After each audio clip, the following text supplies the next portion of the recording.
27 number में हमसे दो क्वेश्चन पूछा है, दो दो नंबर का पूछा हुआ है। इसमें कहा पहला क्वेश्चन उदासीनीकरण अभिक्रिया क्या है, इसके दो उदाहरण लिखना पड़ेगा। मतलब सबसे पहले उदासीनीकरण अभिक्रिया की परिभाषा लिखना पड़ेगा तो 1 नंबर, और दो उदाहरण देंगे तो आधा प्लस आधा यानी 1 नंबर उसका मिलेगा, 1 नंबर इसका, 1 नंबर इसका, तो 2 नंबर आपका जाके कंसीडर अच्छे तरीके से होगा। इसको हम डिटेल में देखेंगे। इसके जस्ट नीचे क्वेश्चन पूछा गया दूसरा क्वेश्चन, भर्जन को उदाहरण सहित तुम्हें क्या बताना, समझाना कितने नंबर का है। ये टोटल और टोटल देखा जाए तो आपका 2 नंबर का है। इन दोनों क्वेश्चन को हम डिटेल में देखने वाले, प्लीज ध्यान से आप सुनिएगा। कैसे हेडिंग डालनी है एग्जाम में वो भी सब आपको डिटेल में हम आपका भाई बताने वाला है। तो सबसे पहले समझते हैं उदासीनीकरण अभिक्रिया क्या होती है और इसका उदाहरण लिखना पड़ेगा। तो आपके सामने ऐसे हेडिंग डालनी पड़ेगी, इसके से उदासीनीकरण अभिक्रिया जिसे न्यूट्रलाइजेशन रिएक्शन बोलते हैं। इंग्लिश नहीं लिखेंगे तब भी चलेगा, बट आप हेडिंग अच्छे तरीके से डालिएगा।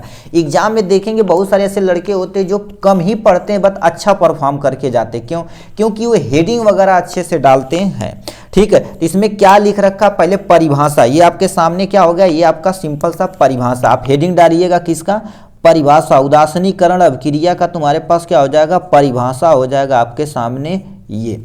अब क्या लिख रखा, ध्यान से सुनिए। लिखा है जब अम्ल व क्षार के साथ अभिक्रिया करता है, जब कोई अम्ल किसी क्षार के साथ अभिक्रिया करता है तो लवण तथा जल का निर्माण करता है। अब देखा जाए लवण भी उदासीन है और जल भी तुम्हारे पास उदासीन है, इसीलिए इसे क्या बोलते हैं, उदासीनीकरण अभिक्रिया बोलते हैं। क्या कहा है, जब भी कोई अम्ल, ठीक है, जब भी कोई अम्ल किसी क्या कर देता है, क्षार से अभिक्रिया करता है। एक अम्ल होना चाहिए, दूसरा क्षार होना चाहिए। ये जब अभिक्रिया करता है तो हमारे पास सबसे पहले क्या बनाता है, एक लवण बनाता है, प्लस में क्या बनाता है मेरे भाई, जल बनाता है। ये चीज आप प्लीज नोट डाउन आप कर लीजिएगा, इजी। कोई भी तुम्हारे पास हम लोग किसी भी क्षार के साथ अब कभी भी अभिक्रिया करेगा तो ये क्या बनाएगा, लवण बनाएगा, प्लस में जल बनाएगा। क्योंकि लवण भी देखा जाए तो उदासीनी यानी उदासीन है, जल भी देखा जाए तो उदासीन, दोनों का pH 7 होता है, इसीलिए इसे क्या बोलते हैं, उदासीनीकरण अभिक्रिया कहते हैं। ये हो गया। अब यहां से क्या दे रखा, हमसे उदाहरण दे रखा, क्योंकि उदाहरण हमें एक्सप्लेन करना पड़ेगा तभी हमारा नंबर मिलेगा। अब क्या कर देते हैं, कोई एक अम्ल ले लेते हैं, ठीक है, तो एक अम्ल ले लेते हैं। हमारे पास क्या होगा, कोई भी अम्ल ले सकते हैं। एक हमारे पास क्या होगा, HCl हो गया, जिसे हम क्या बोलते हैं, हाइड्रोक्लोरिक, ठीक है, हाइड्रोक्लोरिक अम्ल बोलते हैं। ये सामने क्या हो जाएगा, हाइड्रोक्लोरिक अम्ल हो जाएगा। और दूसरा तुम्हारे पास प्लस में कोई क्षार ले लेते हैं, हम NaOH एक क्षार ले लेते हैं, NaOH, जिसे हम नॉर्मल भाषा में इसका नाम तुम्हारे पास क्या बोलते हैं, सोडियम हाइड्रोक्साइड बोलते हैं। अब हिंदी सर क्यों लिख रहे हैं, क्योंकि आप रासायनिक अभिक्रिया को संतुलित करने में आपको बहुत ही मदद करेगा। आप बेसिक चीजें पकड़ते जाइए। देखिए ये हाइड्रोक्लोरिक अम्ल हो गया, ये सोडियम हाइड्रोक्साइड हो गया। ये जब अभिक्रिया करेगा ना तो सबसे पहले क्या बनाएगा, ये सोडियम क्लोरीन के साथ अभिक्रिया करके क्या बना देगा, NaCl बना देगा, यानी सोडियम क्लोराइड। अब प्लस में तुम्हारे पास क्या बनाएगा, H2O जल बनाएगा। ये आपके सामने एक हो गया जल, और दूसरा तुम्हारे पास क्या हो जाएगा, ये देखा जाए तो नॉर्मल भाषा में आपका सोडियम हो जाएगा, सोडियम क्लोराइड हो जाएगा। क्या हो जाएगा, सोडियम क्लोराइड हो जाएगा, जो आपके सामने दे रखा। ये उदाहरण नंबर फर्स्ट है। अब कोई दूसरा एग्जाम्पल, क्योंकि हमसे 2 एग्जाम्पल पूछा हुआ था, एक एग्जाम्पल ये आपके सामने हो गया, दूसरा एग्जाम्पल सेम टू सेम ऐसा कोई और ले लेते हैं जिसमें एक अम्ल एक दूसरा क्षार होना चाहिए, कोई टेंशन नहीं। हम इस अम्ल की जगह क्या ले लेते हैं, H2SO4 ले लेते हैं, जिसे हम नॉर्मल भाषा में क्या बोलते हैं, सल्फ्यूरिक, ठीक है, सल्फ्यूरिक अम्ल बोलते हैं। ठीक है, ये तुम्हारे पास क्या हो जाएगा, सल्फ्यूरिक अम्ल बोलते हैं। ये किसके साथ अभिक्रिया करा देते हैं, NaOH के साथ करा दो, कोई टेंशन नहीं, NaOH के साथ अभिक्रिया करा दीजिए। ये जब NaOH के साथ अभिक्रिया कराया जाता है ना तो इसको सोडियम हाइड्रोक्साइड नीचे लिख देना। ये जब अभिक्रिया करता ना तो सोडियम यानी SO4 के साथ रिएक्ट करके काम अपना करा लेता है, तो Na2SO4 हो जाता है, जिसे हम सोडियम सल्फेट बोलते हैं। क्या बोलते हैं आपके सामने, सोडियम ये आपके सामने क्या हो जाएगा, सोडियम सल्फेट हो जाएगा आपके सामने ये।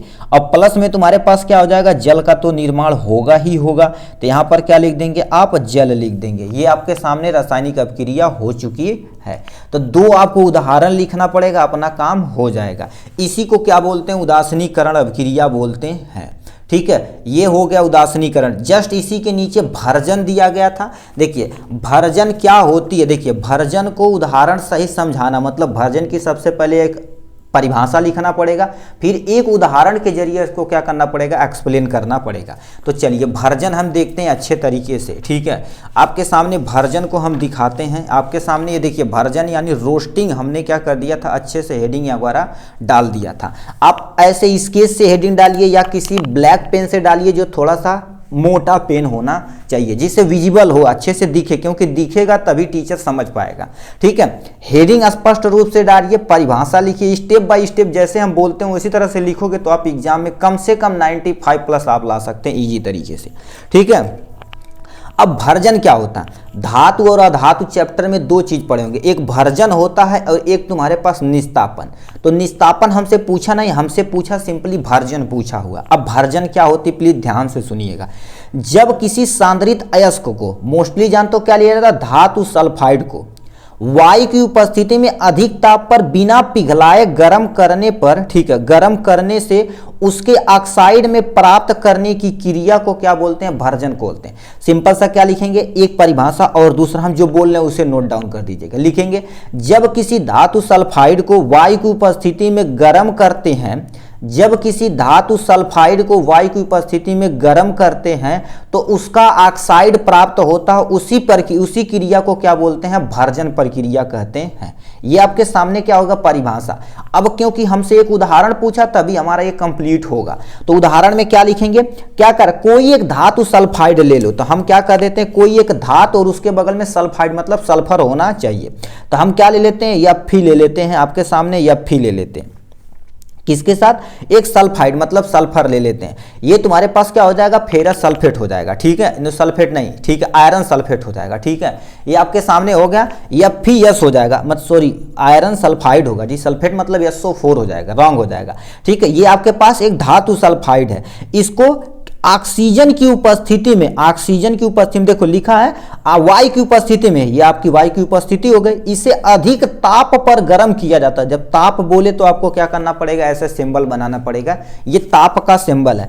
इसे जब गर्म किया जाता है तो उसी का ऑक्साइड बनता है, यानी धातु का क्या बनेगा, ऑक्साइड बनेगा। तो क्या बन जाएगा, Fe बनेगा और O बन जाएगा, आपके सामने FeO बन जाएगा।